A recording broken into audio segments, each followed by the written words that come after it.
Hello, everybody, and welcome to today's BA Insights. Really excited today. We've got two excellent guests. Always have excellent guests, but today we've got particularly good ones who you will recognise, I'm sure. Um, Laura and Fabrizio, both of whom are going to talk about the value-driven business analyst, and I'm sure they might talk a bit about some books that they've both written respectively as well. That's enough from me. Let's dive straight in, hear an introduction from them both, and then let's work our way through the session. We're looking forward to a good one. Laura, would you mind just introducing yourself, please, for anybody that doesn't know? Yeah, so Laura Brandenburg, the founder and host of Bridging the Gap, and the book that I've recently published is called The Value-Driven Business Analyst, and it's truly a hands-on guide for anyone doing business analysis, regardless of your title, to really focus on creating clarity and delivering meaningful results. And the foundation of the book is an 8-step business analysis process, which guides you to deliver more value on software initiatives, and really be more than the BA who maybe like just captures requirements or kind of focuses in kind of an isolated part, but really to expand your role and be more strategic and intentional about your role and also build your career path. So I'm really excited to be bringing that out to the world. Thanks, John. Excellent. Thanks, Laura. And please remind me later if I'm trying to push you to tell me all of the 8 steps as well. I don't expect you to do that. I want people to read the book and hear a little bit about it at least. Yeah, yeah. And Fabrizio, would you mind introducing yourself as well, please? Okay, I'm Fabricio Laguna. I'm also known as the Brazilian BA, and the reason why that's that I'm Brazilian and live in Brazil. And I have been trying to explain business analysis in an approachable way using my YouTube channel, my website, thebrazilianba.com. I have an online course, and now I have this new way of explaining what business analysis is in an approachable way, and I'm very excited to tell you about that. But just please hold.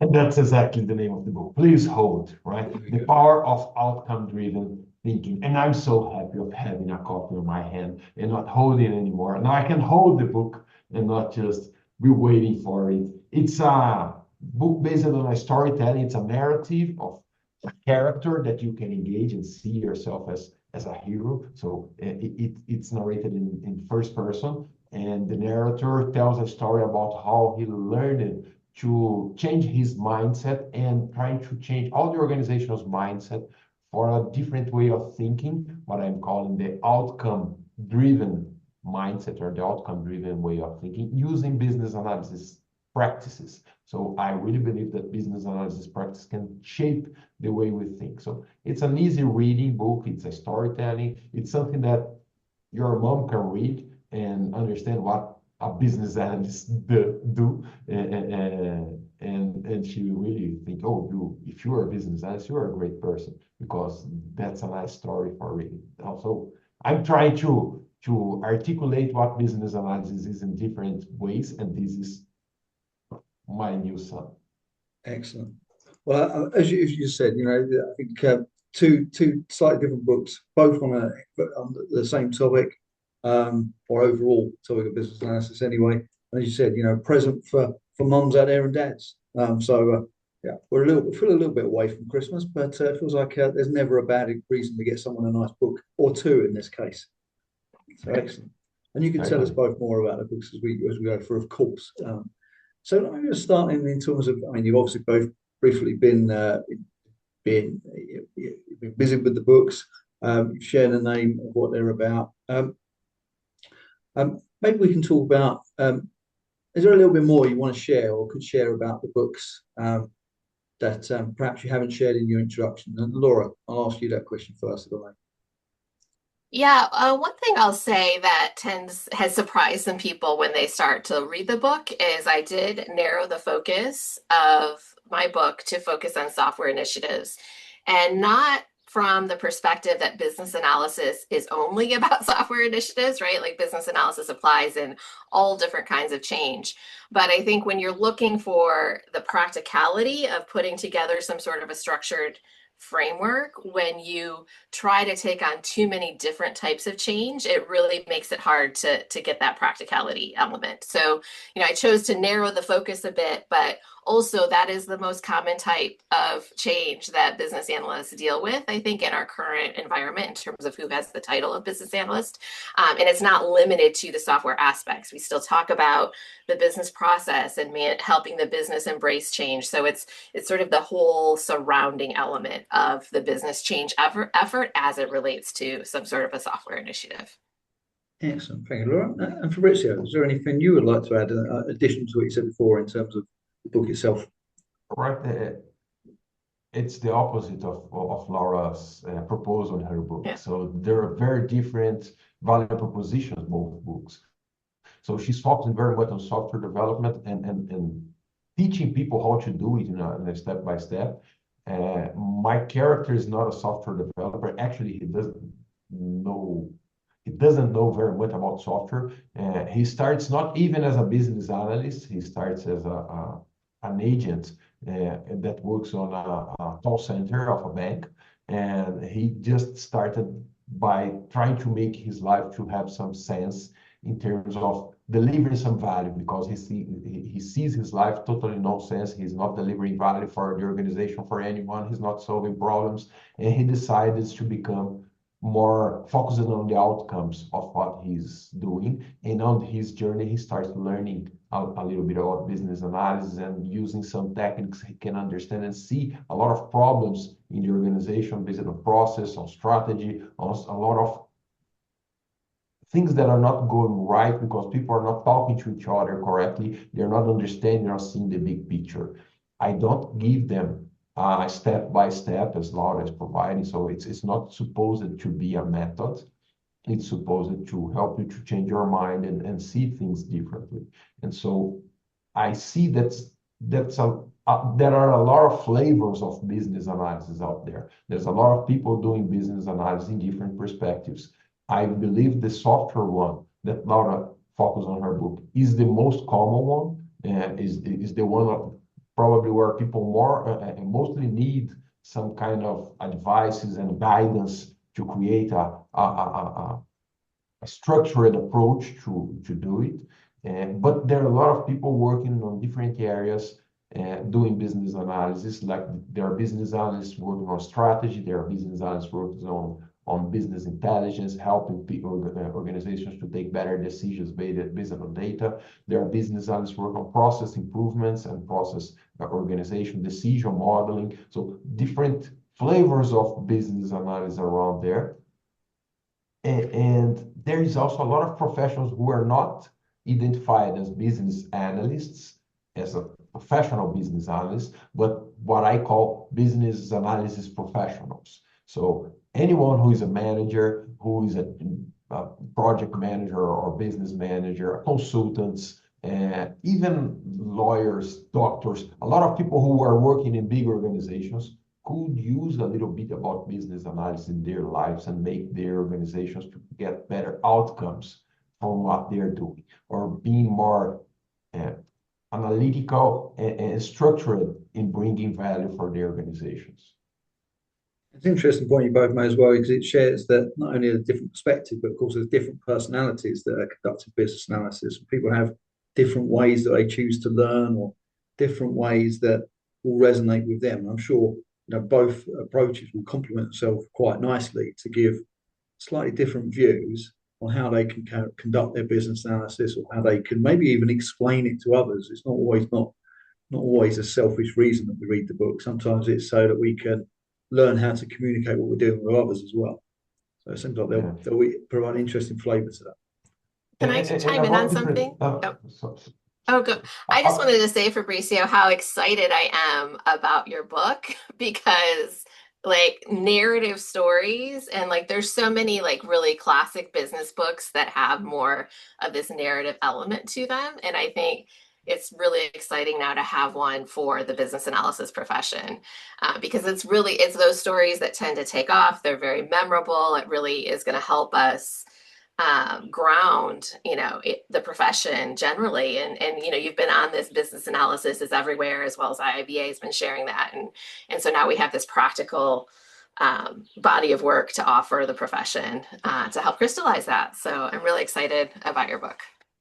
Thank you, Laura. And I think your book is going to help a lot of people who are looking for more specific way of working and doing their work. Because if you read the BA book guide, it's also, it have helped me a lot, but it's very abstract. It's very wide open. It's not a method. It doesn't provide a step-by-step.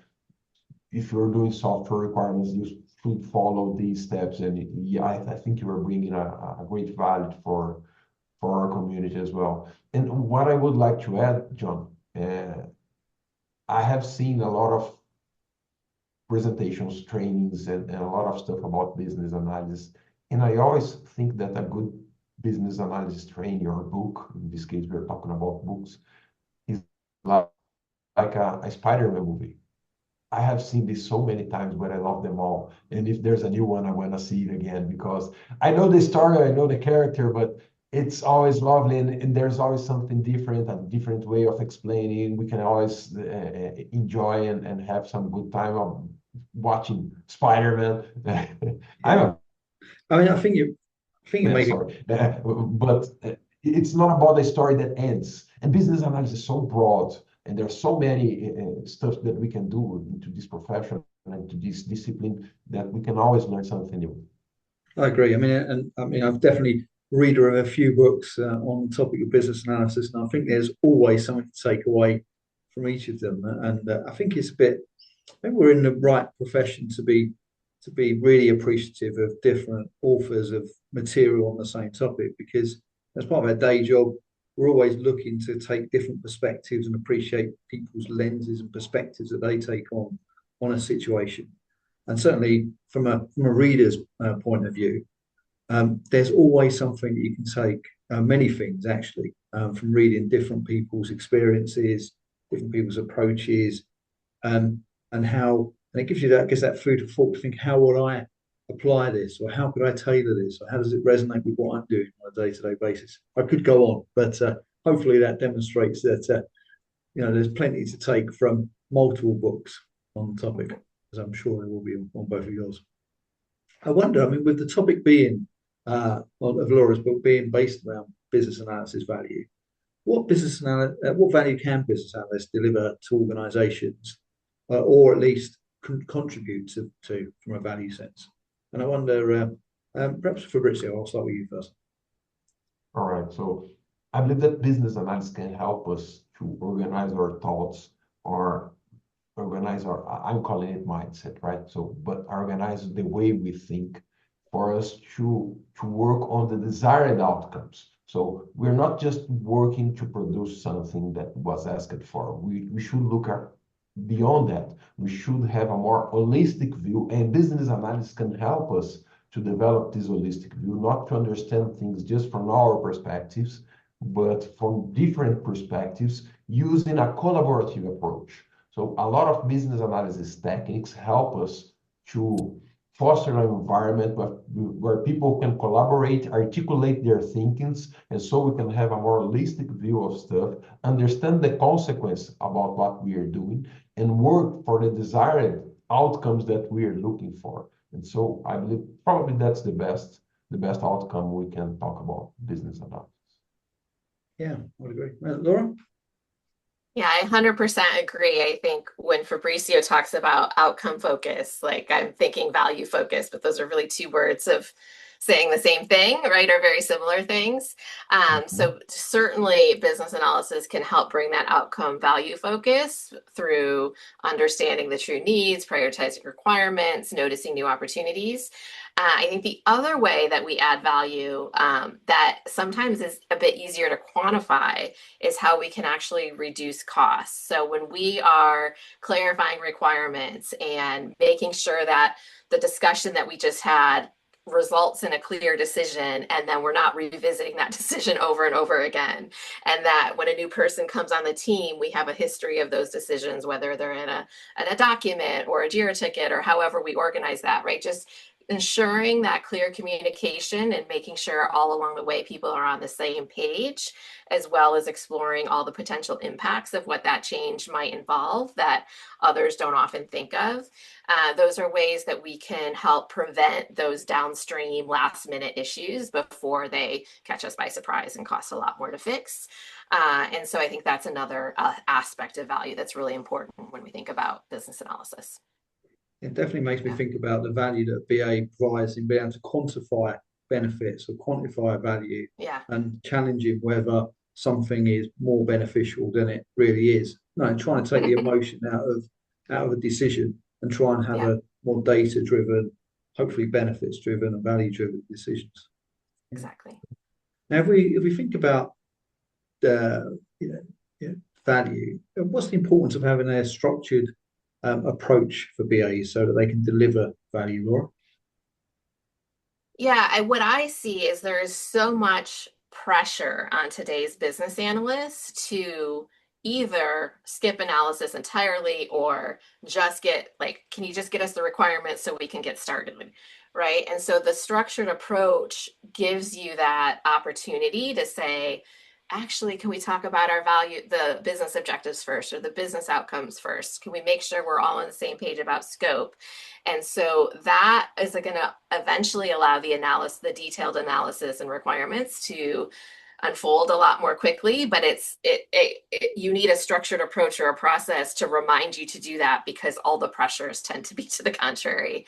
And what I also see is as a business analyst or a team of BAs put a structured approach in place across themselves, that enables them to build more credibility, more consistency. People start to learn within an organization, what is it like to work with a BA versus a given business analyst. And that allows them to really improve their practice over time and incorporate what they're learning on their projects to continue to be really more high performing as a team as well. Yeah, I agree totally.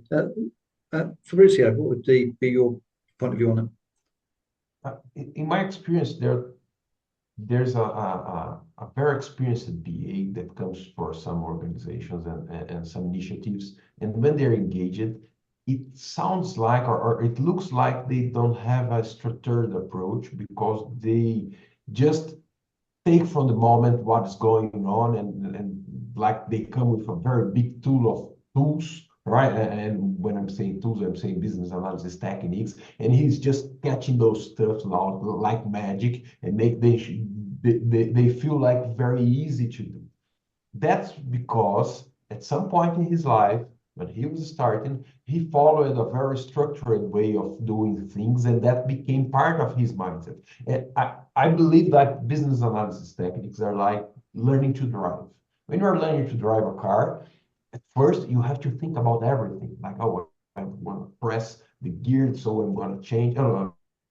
I don't know the name of the pedals, but there's a pedal on the left side, then I change the gear, and then I'm going to release it easily. I'm going to look for the mirrors, and you have to think about everything. So you follow scripts.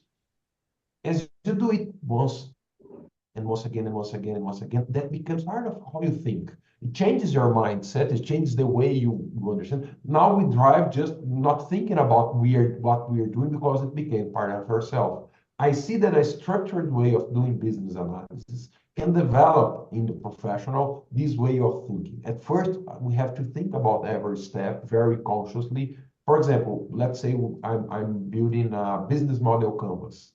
There are all those blocks with different questions. First time I used that technique, I was taking the recipe and reading question by question and engaging my stakeholders in answering those questions.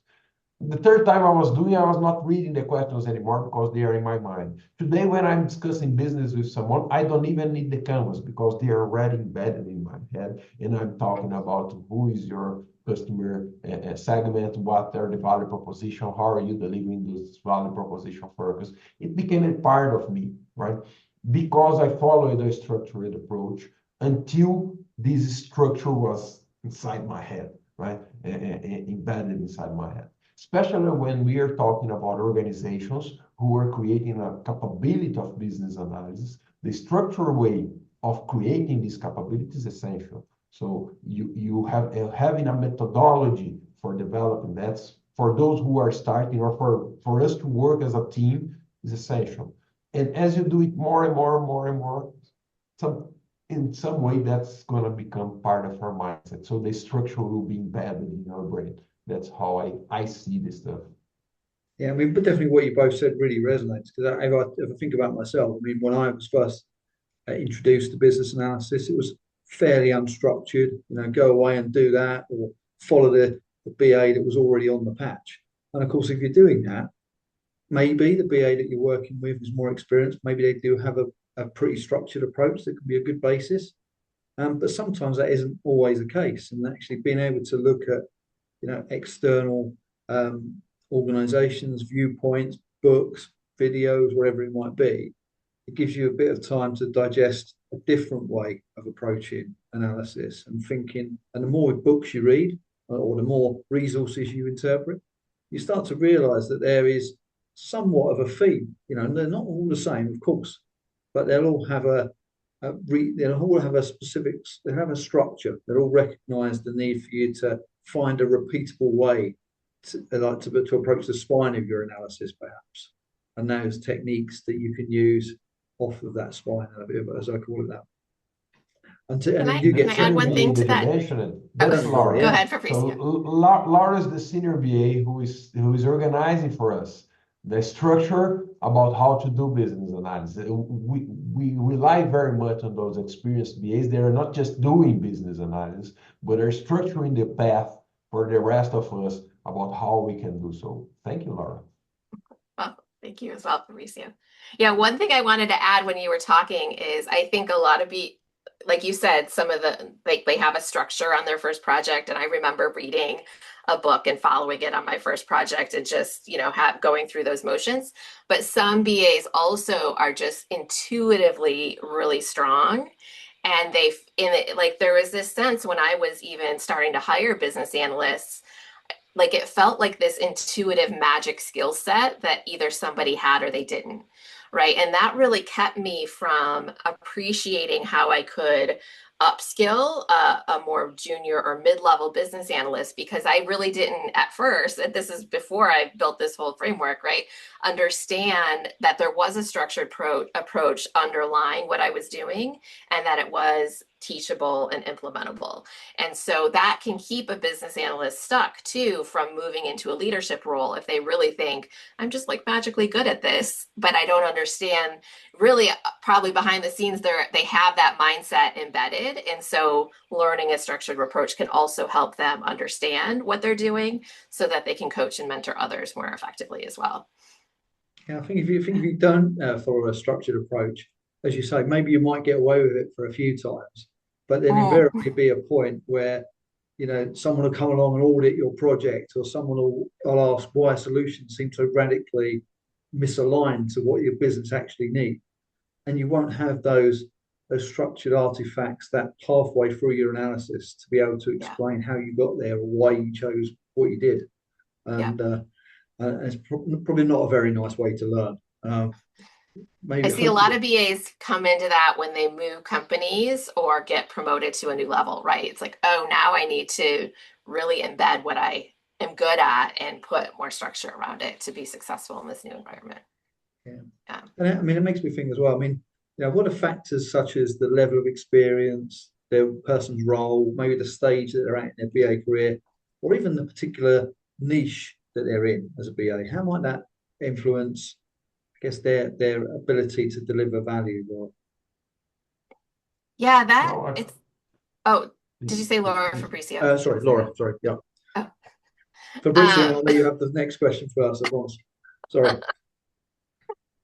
It's a really complex and nuanced question. One example that I share in my book was somebody who had experience as a BA, not a ton of experience, but some, and came into an enterprise project in an unfamiliar domain. So she ended up getting put into more of a lead role on that project ahead of a lot of the longtime BAs in that company. And one of the reasons is because those longtime BAs were so embedded in business as usual and how we do it here. And they wanted to make sure that the business analysis practice was bringing a fresh fresh perspective and not kind of just rebuilding the wheel. So like that's an example where like the niche experience was actually devalued, right? In terms of being able to create value in that organization.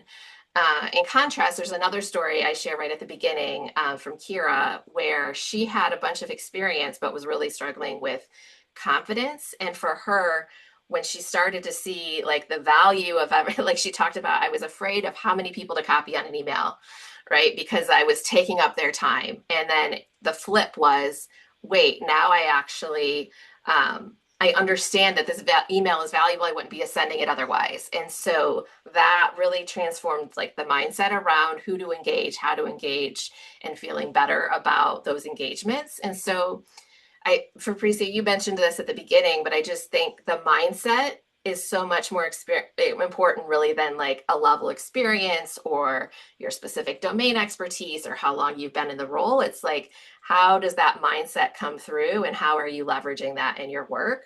That's really the core factor of the value delivery for a business analyst.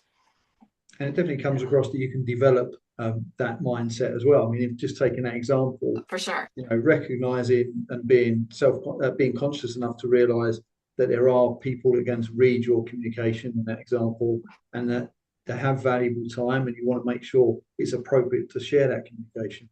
Maybe the next step then is to think about, well, actually, how can I make that communication as effective as possible and resonate as possible, and people will be able to navigate it quickly, so they don't have to read a huge memo from me, for example. I wonder, Fabricio, what would be your perspective on that same question around experience, role, and stage of a person's career? Well, I prefer to address this question thinking about what the extension of the BA block guide and the agile extension of the BA block guide calls horizons. So if you have a more higher role or more experience, you're probably seeing it farther. So you have a horizon of viewing that they call it strategic horizon. So you're looking not just for an exclusive initiative, you're looking for the whole organization. You're trying to understand your portfolio of initiatives. You're trying to understand where do you want your organization to go. And when I'm talking about this kind of role, I'm talking about C-level people who should be probably the most important business analysts in an organization, right?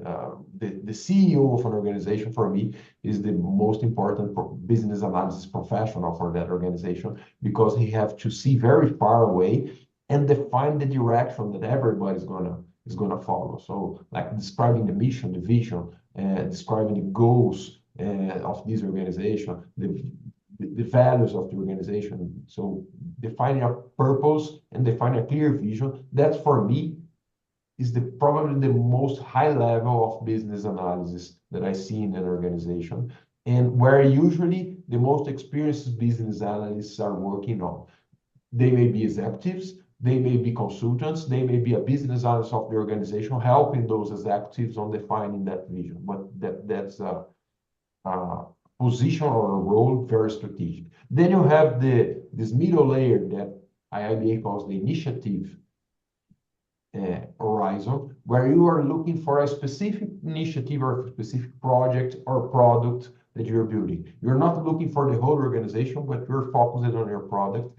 And there's teams of delivery below you, and there are teams of strategy behind above you. So you have to connect those visions and guarantee that your initiative is aligned with the organization strategy, and that the deliveries that are being done here, that could possibly be a lot of teams, different teams, are working. Usually a product manager or even a product owner could be on this specific initiative. And then you have the delivery horizon, that are the teams who are developing and producing some new product.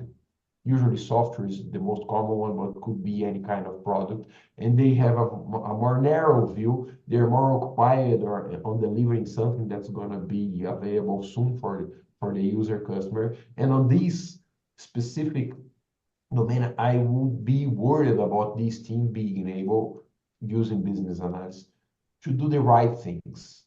It's not just about to do the things right, it's to do the right things. Because if you are very focused on a delivery, it's easy to lose your focus on the alignment with those levels above and being focused on delivering something that's not what the organization needs. So business analysis here is very oriented to guide the team to understand what should we be delivering right now. So different roles, different levels. Usually, when you go for a higher role, it demands some more expertise, but you have experts in all three layers, right? So, and you could have different BAs working on all three layers. But I tend, or I see that most strategic business analysts are usually the most experienced ones.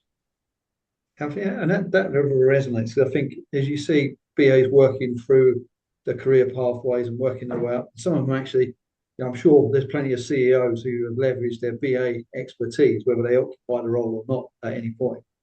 That they're taking that broader view, they're using that platform of skills and structure and building upon it, and they're just leveraging all the time rather than have to be stuck in the weeds. But I think there's always there's often anyway value in knowing how to go down to a very low level of detail and then raise yourself up again.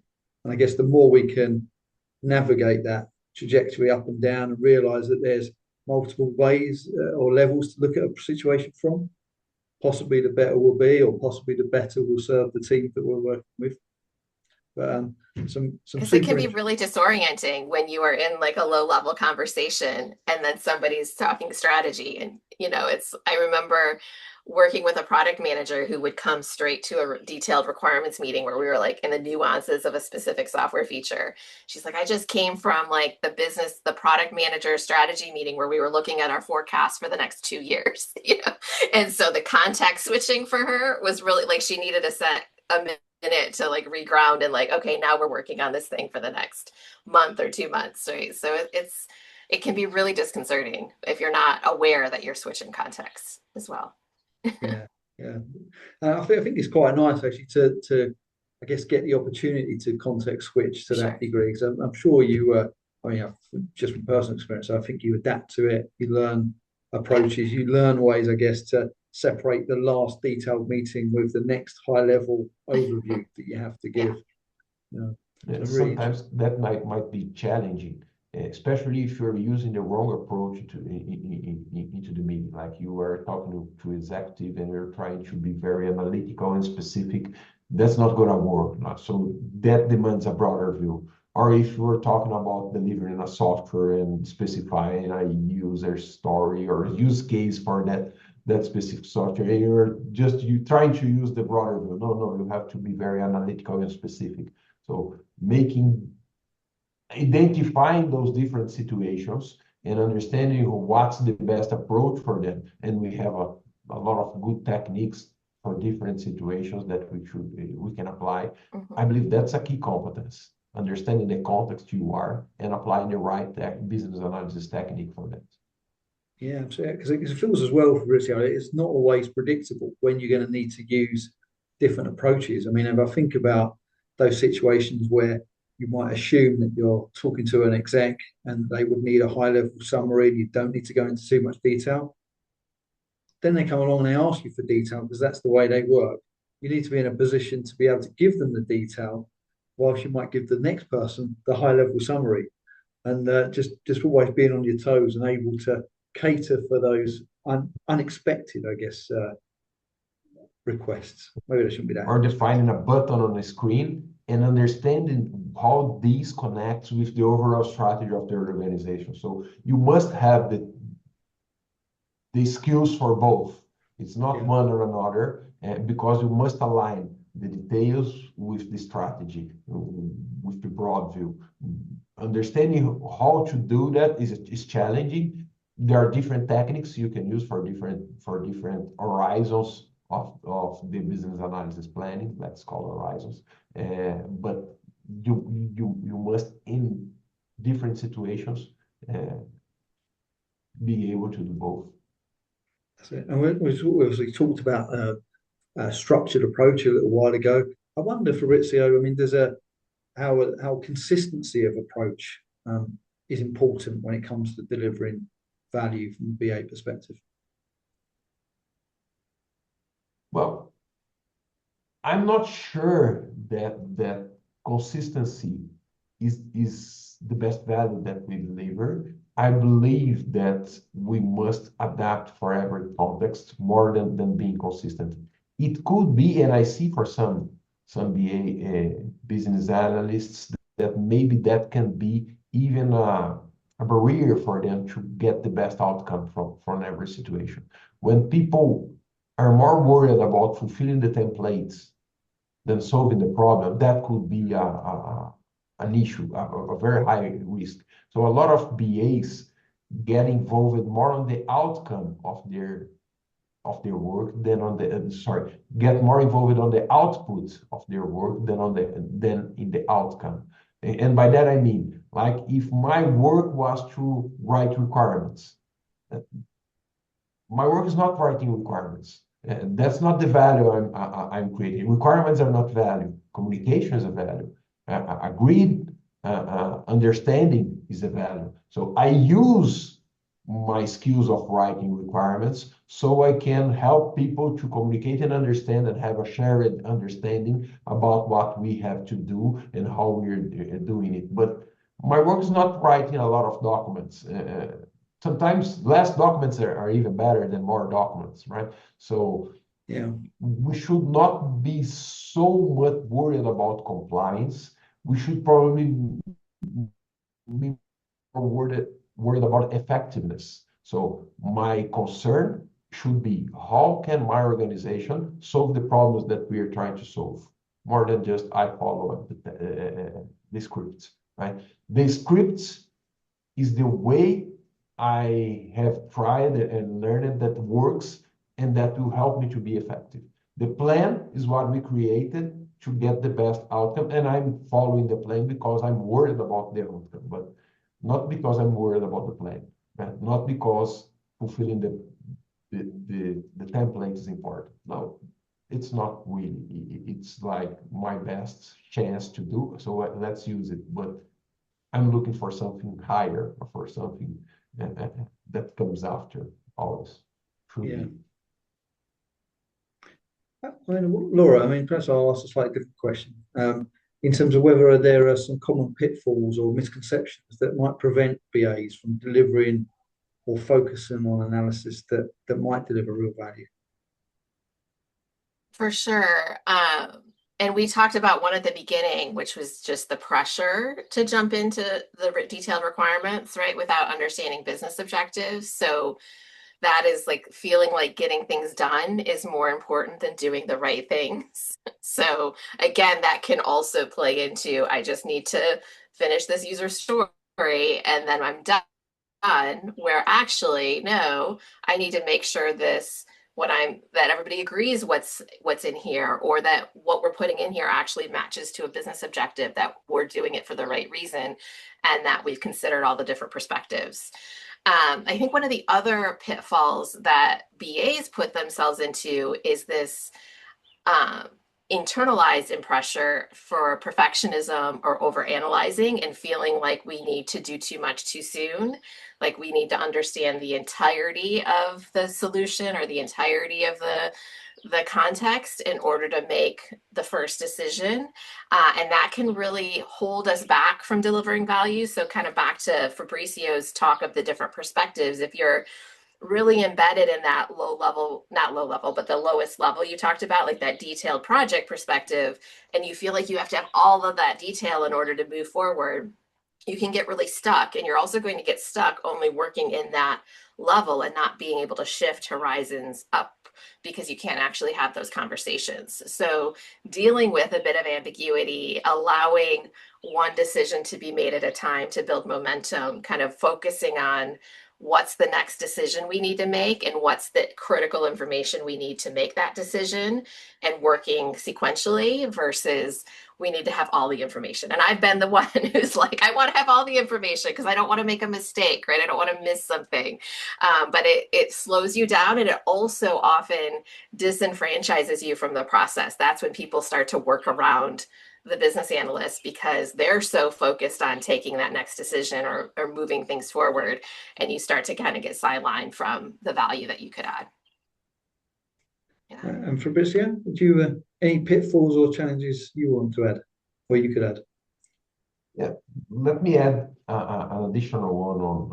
I totally agree with the pitfalls Laura brought, and I definitely saw myself having that hard time sometimes when I want to understand everything, but what level of understanding everything? When we say that we need a holistic view, but holistic doesn't mean that you have to understand the whole picture of everything, right? So it's having a broader view, maybe not so deep, right? But a broader view to connect stuff. Another point that I would like to put as a misconception, a lot of times BAs are described as a bridge from business to IT. So that's a very common metaphor for describing BAs. And sometimes that becomes a bottleneck. So like if the business cannot talk to the IT unless they talk to the BA, so the BA is the connection between those two areas and nobody can talk to each other. I believe that's a really misconception. I believe the BA should not be seen as someone who is creating barriers for those connections. By the opposite, it should be creating connections by those two areas so they can communicate easier and faster and more broadly. I like a definition I saw someone telling once. He said, someone asked me what a BA is, what a business analyst is. And he said, think that there's a problem in an organization and we have everyone who is involved, who is important for taking a decision, sitting on a table and discussing and getting to a shared definition and defining a solution. I'm that table. So a business analyst metaphor better than a bridge, because a bridge connects two areas that are distinct and are in the middle, is a table that connects a lot of people who are sharing their ideas, who are communicating with each other. A BA should help those different parts of the communication to do business analysis, because they have to do business analysis. They have to define goals, they have to define solutions, they have to identify what are the needs. The business analyst can help them to do that, but it's a mistake to think that the business analyst is the one who is doing all that thing alone by themselves, right? So they're fostering business analysis to help to happen between the whole organization instead of being the owner of business analysis. Just I do business analysis. I believe that's a misconception. You are not actually fostering for everyone to do business analysis as a group collectively. That's a good way of seeing business analysis in my I think it's a good way of thinking about it, because I think otherwise it's very easy for some BAs to take too much on and feel really pressured to know absolutely everything, when actually instead just knowing the relationships and knowing the right people who are more expert in a particular situation and introducing those people, or bringing an expert from the business to come and spend some time with IT, but having given them the context first so that they're prepared, that can be a lot more valuable and certainly a lot quicker than trying to learn all that expertise from someone in the business and then learn all the expertise from someone in IT to ask the right questions again. But I think in that situation, the BA can afford to make the introductions, join the sessions, and actually learn a lot from both parties as they interact together. So, quite very interesting. I find that question. I think it could go could be a topic in itself, I think, sometimes. I wonder then, I mean, if we talk about value, we talk about some of the pitfalls and some of the approaches as well. Is there a way to measure or demonstrate value, do you think, in terms of delivering what we deliver as business analysts, particularly when some of our deliveries aren't a direct benefit. There might be more longer term, or rely on others to contribute to that value chain. Fabricio, I'll ask you first. So we just spoke about this collective understanding. I believe that's a value that's measurable or sensitive. So we are all working on the same direction. We can understand each other. That's something very valuable, very tangible. Laura mentioned before the reduction of costs of rework. So that's another way of seeing that we are working on the same direction and we are working together. So we are not doing things and redoing it again because we didn't understand on the first step. So this is some other way of measuring business analysis value. A way that I like to measure the value of the business analyst as a role is when people from other areas call the business analysts for discussions that he was initially not involved in. Like, oh, we would like you to participate we're going to have this meeting that we're talking about something, and a lot of decisions must be made. And you're the one that when you were in the session is more productive. So we want you to please join us. He's not an expert. He doesn't know about the subject matter expertise, who is the business or IT, but he's involved because he's making those meetings more productive, more clear for everyone. I believe that's a nice way of seeing that people values the business analysis that is being done. And if people are inviting you, do yourself very happy about that because they're valuing you. Like that's where you are creating some value for the organization. I think it's really interesting point as well, because you think there's lots of times where BAs get pulled into different meetings, and maybe at the end of the week we get asked to give a status update of what we've done. And actually, it's not always about what we've done, but how we've contributed to how others can deliver as well. So maybe as a metric, maybe we can start to track how many people invite us to other meetings and want to listen to our opinion for a while. Laura, would you have a view on any particular metrics or measures that demonstrate value? For sure. I mean, the metrics are challenging because, as Fabricio said, like even if you were measuring rework, you would need a baseline of what would that rework have been if the BA wasn't involved, right? So the metrics that you could track are very difficult to show unless you have the historical data, which a lot of organizations don't because they don't have the BA practice when they didn't have the historical data. So I think we rely a lot more on the qualitative metrics of the appreciation, the acknowledgement of the clarity. Also, though, we need to connect our value to the business value delivered by the project. So business analysis enables us to deliver initiatives that meet those business objectives and really taking part ownership of the business value that's delivered at the end of whatever it is that we're working on, as well as along the way, I think tracking those micro level wins of people calling you into the meeting and the aha moment you create. And when you realize like you helped everyone avoid missing a requirement, like keep log of those for yourself so that you can articulate them. One of the things I articulated in the book, because you talked about right? Like so much we're like facilitating a collective awareness right. So and business analysts tend to use we instead of I a lot. Like we did this, we did that. Envision what would that conversation or meeting or project have looked like if you were not involved. Right. And use that to be like, oh, this is the piece that I added. So even when there's a collective we, like you are part of that we and really owning your role on the team and how that added value to that team, I think is just a part of the mindset when you really start to focus on where your value is and being sure that you can communicate it really clearly. I think it'll be quite interesting. The metrics are hard. I think it might be quite interesting to see at the end of a project or initiative or product launch, bringing the whole team together in a single room and just observing what goes on. I suspect the BA will be walking the room and speaking to everybody, and maybe there'll be one of the few groups or individuals that are doing that, because they're so connected to everything else that's happening in the project, which in itself, you can sort of see the value of all of these parties that are all added, they're all added in their own way, how they're joining up as well. Maybe that might be a way to think about it. It's quite interesting. Almost all of these points are that you're making are interesting and almost a topic in their own right.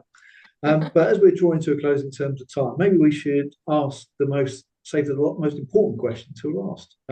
Knowing that you've both got books coming out, so we'll definitely put some information about both those books so that everyone can access them. But where else can people find you, or get in touch or hear what you've got to say, as well as through the books? And Laura, perhaps if you would share all those ways. I love connecting with you on LinkedIn, so feel free to send me a connection request on LinkedIn. My website is bridgingthegap.com with hyphens, so it's bridging-the-gap.com, and the book specifically is at bridgingthegap.com/value. And it's available on Amazon, and by the time this is released, we'll have both the Kindle and the print version, and we're looking at ways to make it available in other formats and other digital versions as well.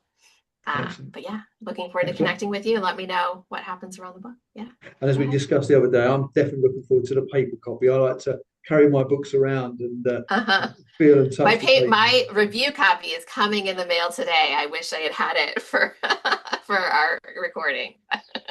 We'll put a picture up afterwards, so at least everyone gets a view of both titles next to each other. Yes. And Fabricio, where can people find you or get in touch? Well, they can certainly find me at my website. It's called thebrazilianba.com, and there's a lot of content over there, videos, articles, and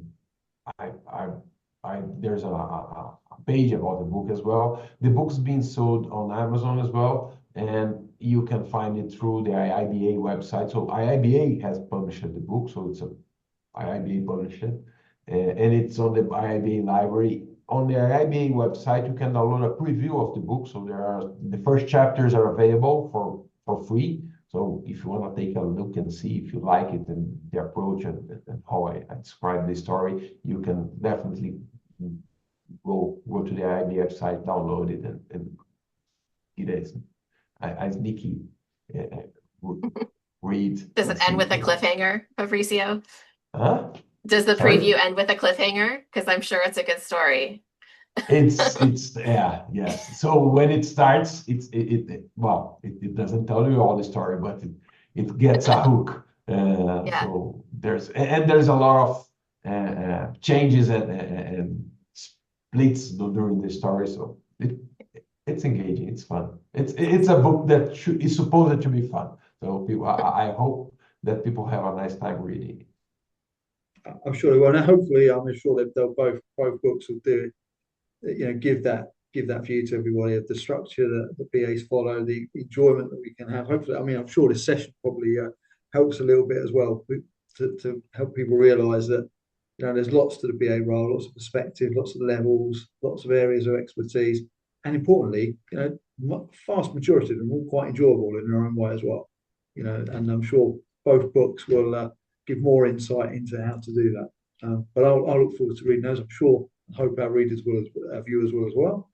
But all that's left is really just to thank you both for your time and for sharing your insight as usual. Really been a pleasure to hear from you and speak to you again. And I'll look forward to reading the books and hearing from you and seeing you again. But thank you both. Thank you, John. Thank you, John.